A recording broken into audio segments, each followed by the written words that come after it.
اللہ اکبر اللہ اکبر اللہ اکبر لا الہ الا اللہ اللہ اکبر وللہ الحمد اللہ اکبر کبیرا والحمد للہ کثیرا وسبحان اللہ بکرة وأصیلا لا الہ الا اللہ وحدہ صدق وعدہ ونصر عبدہ وأعز جنده وهزم الأحزاب وحده لا إله إلا الله.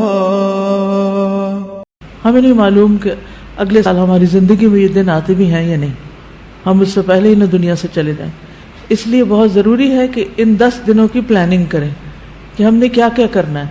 صرف وہ کام کافی نہیں جو ہم ہر روز نیکی کے کام کرتے رہتے ہیں، مثلاً جو روٹین میں نوافل پڑھ رہے ہیں یا صدقہ خیرات کر رہے ہیں، یا اور نہیں، مزید بھی کرنا ہے. صحابہ ان دنوں میں انتھک محنت کیا کرتے تھے. سعید بن جبیر ذی الحجہ کے 10 دن داخل ہونے کے بعد عبادت میں بہت زیادہ کوشش کرتے تھے، حتیٰ کہ وہ اتنی محنت کرتے کہ لگتا کہ وہ اس کی قدرت نہیں رکھتے، یعنی اپنے آپ کو اتنا تھکا دیتے کہ لگتا کہ بس اب اس سے زیادہ کچھ کر نہیں سکتے، آخری درجے تک. اب نیک اعمال میں سے افضل عمل جو ان دنوں کے لیے پسندیدہ ہے وہ اللہ کا ذکر ہے.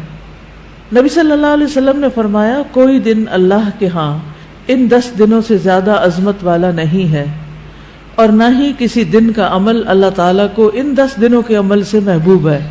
یعنی نہ دن ان دنوں سے افضل ہے اور کوئی اور عمل اس سے افضل نہیں. بس تم ان 10 دنوں میں کثرت سے لا الہ الا اللہ، اللہ اکبر اور الحمدللہ پڑھو، یعنی تحلیل، تکبیر اور تحمید. اب اس کے لیے یہ جو کلمہ نا سبحان اللہ والحمدللہ ولا الہ الا اللہ واللہ اکبر، یہ ان تینوں کلمات کا مجموعہ ہے اور اس میں سبحان اللہ کا اضافہ بھی ہے. اسی طرح اللہ اکبر لا الہ الا اللہ واللہ اکبر وللہ الحمد. ٹھیک ہے، اس میں بھی تینوں چیزیں آ جاتی، الحمد بھی آ جاتی ہے، اللہ کی حمد بھی آ جاتی ہے، اور لا الہ الا اللہ اور اللہ اکبر بھی آ جاتا ہے. صحابہ کرام جو تھے ان میں سے ابن عمر اور ابو ہریرہ رضی اللہ عنہما ان 10 دنوں میں بازار کی طرف نکل جاتے اور دونوں تکبیرات پڑھتے، یعنی مل کے بھی پڑھتے. لوگ ان کی تکبیر سن کر تکبیر کہتے، یعنی یہ پڑھتے تو جو سنتا تو وہ بھی کہنا شروع کر دیتا.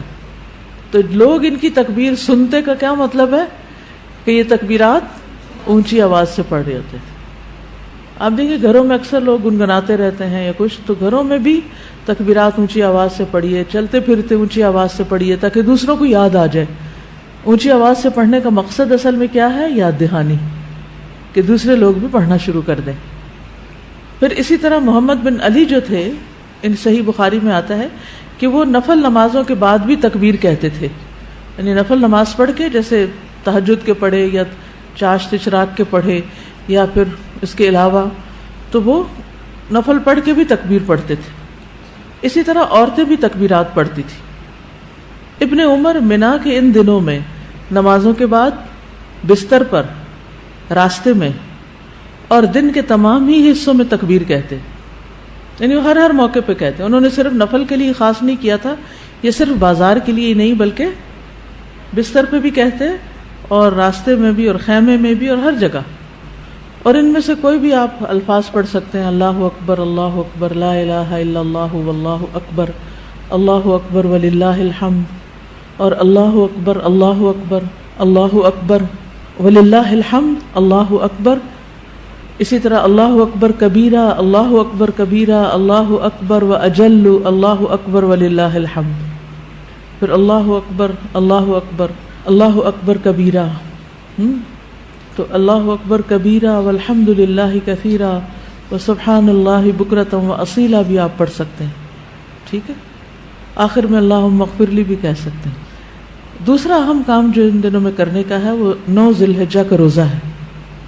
اس روزے کی خاص فضیلت ہے جس سے انسان کے گناہ معاف ہوتے ہیں، اور یہ دن 1 سال گزرے ہوئے اور 1 سال آنے والے گناہوں کا کفارہ بنتا ہے. لیکن اس کے علاوہ بھی آپ باقی دنوں میں روزے رکھ سکتے ہیں. خاص طور پر جن کے رمضان کے روزے رہتے ہوں وہ ان دنوں میں قضا کر لیں. جو شوال میں نہیں کر سکے، ذوالقعدہ میں نہیں کر سکے، اب ذوالحجہ میں کر لیں. اجر کا اجر ہے اور اپنے فرض کی ادائیگی بھی ہو جائے گی. شوال کے روزے تو الگ الگ رکھنے پڑتے ہیں، لیکن یہ آپ ملا کے بھی رکھ سکتے ہیں، کیونکہ ان پہلے 8 دنوں کے روزے کو مخصوص نہیں ہے. یہ ہم نفلی روزے ثواب کی خاطر رکھتے ہیں، لیکن اگر قضا رکھ لیں تو بہت اچھا ہے. اور ان دنوں کا سب سے افضل عمل قربانی ہے. اقوال میں تسبیحات ہیں، افعال میں قربانی. تو مجھے امید ہے کہ آپ سب نے قربانیوں کا بندوبست کر لیا ہوگا. اگر ہر شخص الگ الگ نہیں کر سکتا تو مل کے بھی، اکٹھے ہو کے بھی قربانی کر سکتے ہیں، کیونکہ جان کا صدقہ تو کبھی بھی کیا جا سکتا ہے. تو عام دنوں میں کرنے کے بجائے ان دنوں میں انسان کر لے، ان دنوں میں پیسے جمع کرا لے. خاص طور پر غریبوں تک جو پہنچایا جاتا ہے گوشت، اس میں انسان اپنا حصہ ڈال لے. ایک طرف کیا کرنا ہے، تسبیحات کی کثرت، اور دوسری طرف کیا چھوڑنا ہے، غیبت، چغلی، طعنہ، فضول میں لغو باتیں، ہنسی مذاق. اپنے شر سے دوسروں کو محفوظ رکھنا، اپنی زبان سے دوسروں کو اذیت نہیں دینا، بدگمانی، تجسس، ٹوہ نہیں لگانا، آر نہیں دلانا، نفرت و بغض نہیں کرنا، ظلم نہ کرنا ہے نہ ہونے دینا ہے، کسی کو بے عزت نہیں کرنا، آر دلانا اور تانا دینے والی عادتوں کو چھوڑنا ہے. ٹانٹنگ، وہ جو عادتیں ہوتی ہیں نا، ان کو بھی چھوڑنا ہے. غصہ نافذ کرنے کی طاقت رکھنے کے باوجود اس کو چھوڑ دینا ہے. گالی گلوچ، بد زبانی، ان چیزوں سے بھی بچنا ہے. مسلمان کو ہر طرح کی اذیت دینے سے رکنا ہے.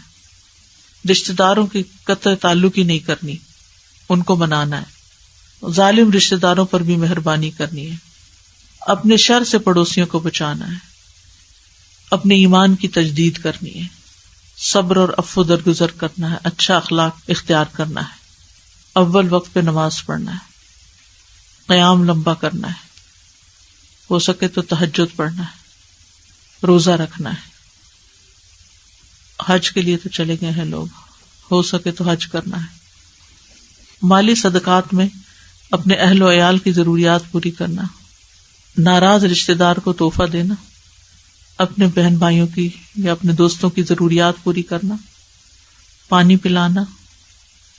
ایسا صدقہ جو خود کو محتاج نہ کرے کسی کا. ناراض لوگوں کو آپس میں صلح کرانا. کسی کو خوش کرنا، کسی کی پریشانی دور کرنا. پھر اپنے نفس اور خواہش سے جہاد کرنا. لوگوں کو اپنی برائی سے محفوظ رکھنا.